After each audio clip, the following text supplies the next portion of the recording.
Boa tarde, meus amados irmãos. Eu queria falar um pouco nesta tarde sobre ansiedade. Deus tem colocado esta palavra no meu coração. Ansiedade.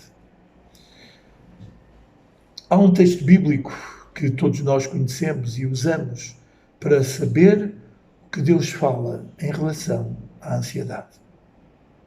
Eu queria ler com os irmãos esse texto que se encontra no livro de Mateus, no capítulo 6.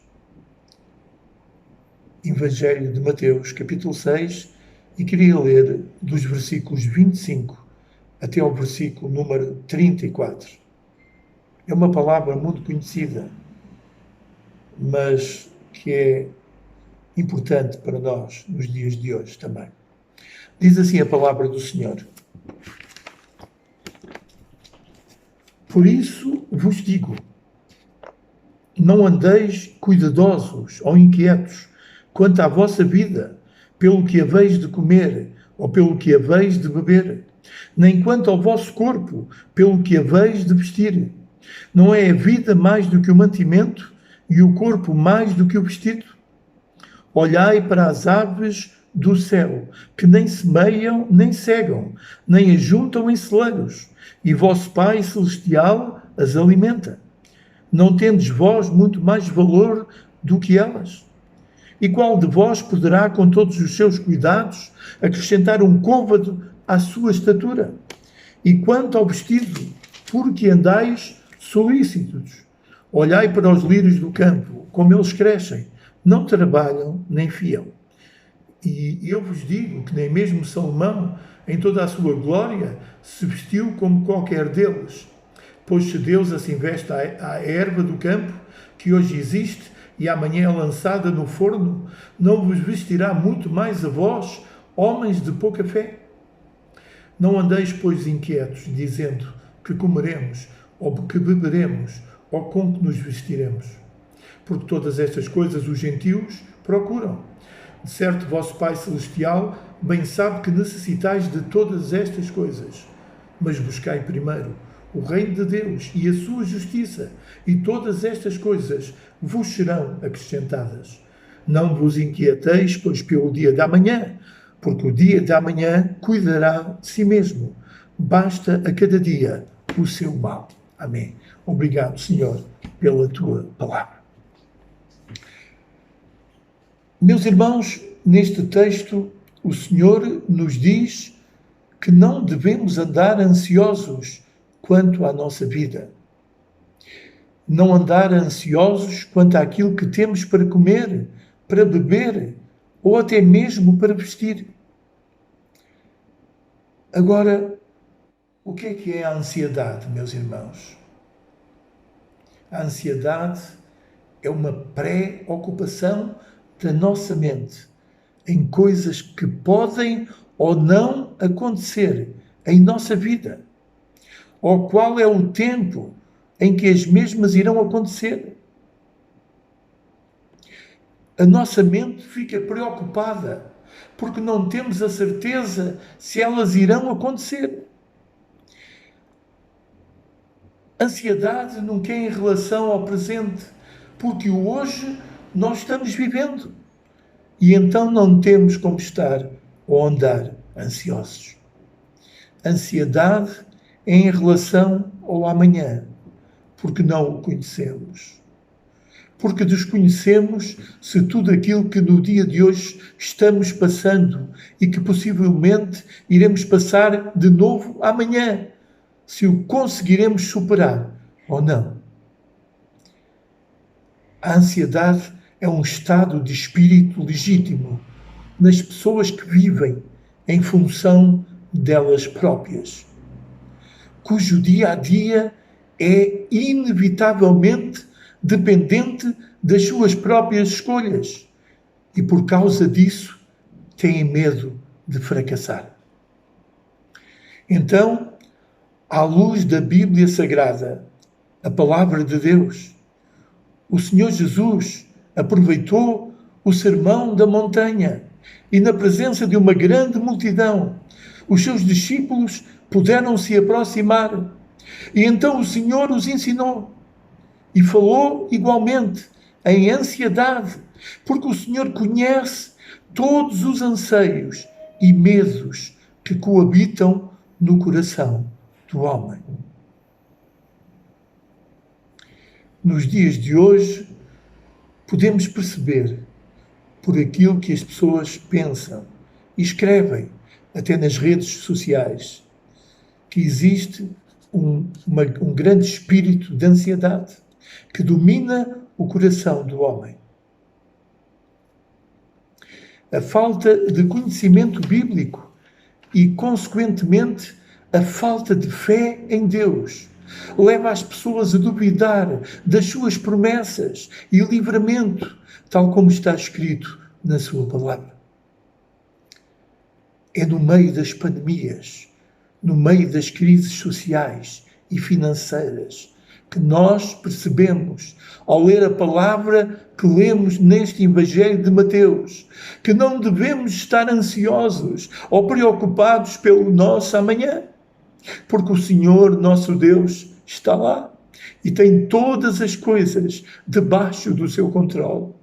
E devemos crer que tudo o que nos poderá acontecer irá contribuir para o nosso bem, para o bem daqueles que amam a Deus e que foram chamados pelo seu decreto e que dependem do seu amor, da sua misericórdia e da sua graça para vencerem todas as provas que tiverem que passar. Jesus falou de comer, beber e vestir. Tudo coisas materiais. E eu queria aqui fazer uma pequena comparação. Quem manda em minha casa? Do ponto de vista material, sou eu. Sou eu quem manda em minha casa. A autoridade é minha. E por esse motivo a minha família nunca fica ansiosa em relação ao meu frigorífico. Se vou ter algo para comer ou beber ou não. Assim como no vestir. E porquê é que meus filhos não ficam ansiosos com todas essas coisas? Porque eles têm um pai e acreditam que o pai vai providenciar todas essas coisas para eles. Então, eu quero dizer que existem pessoas que têm Deus como Salvador e não como Senhor. Quem tem Jesus como Salvador, que maravilha! Nós sabemos que a salvação é pela graça, não vem de nós, é dom gratuito de Deus, não vem das obras para que ninguém se possa gloriar. Mas quando temos Deus como Senhor da nossa vida, aí tudo é diferente. Como Senhor de nossa vida, Ele é o responsável pela nossa provisão. E se Ele é o responsável pela nossa provisão, não temos como ficar ansiosos por isso. Se Ele é o nosso Salvador e ao mesmo tempo Senhor em nossas vidas, o nosso comer, o nosso beber, o nosso vestir, a nossa casa, o nosso emprego, o nosso carro, a nossa saúde, as nossas finanças, tudo fica dependente dele. Por vezes nos zangamos com Deus, porque pedimos algo e Ele não nos deu aquilo que pedimos. Mas nos deu algo do género, mas um pouco diferente daquilo que lhe pedimos. Talvez menos luxo, talvez menos visibilidade, menos riqueza humana e material. Meus irmãos, mas uma coisa podemos afirmar: Deus nos deu certamente aquilo que precisávamos. Pois muitas vezes aquilo que nós queremos e nós pedimos é diferente daquilo que precisamos. E por isso Deus sempre nos dá aquilo que nós precisamos. Ele é o nosso Pai amado e Ele suprirá certamente todas as nossas necessidades. Ele é Jeová Jiré. Certamente, Ele é o Deus da provisão. Foi Ele que providenciou o alimento para o povo de Israel lá no deserto, enviando o maná do céu. Foi Ele que providenciou água para o seu povo quando ordenou a Moisés que ferisse a rocha. Foi Ele que abriu o mar vermelho quando o povo precisava passar, porque o exército de Faraó os perseguia para os exterminar. Ele é o El Shaddai, o Deus Todo-Poderoso. Ele é Elohim. Ele está no controle.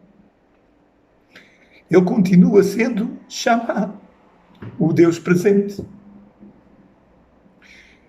Ele continua sendo El-Caná, ou seja, o Deus zeloso pelo seu povo. Ele sempre foi Palé, o libertador.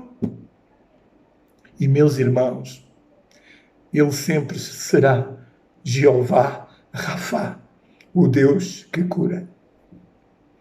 Poderia continuar falando das maravilhas que Deus tem para cada um de nós e do seu zelo e providência para os seus filhos, mas vou ficar por aqui. Apenas quero dizer, em jeito de despedida, confia no Senhor de todo o teu coração. Não deixes que a ansiedade possa dominar a tua vida. Deixa que Deus seja Salvador e, ao mesmo tempo, Senhor da tua vida. Confia nele de todo o teu coração e entendimento. E o resto Ele fará. Deus abençoe ricamente as nossas vidas.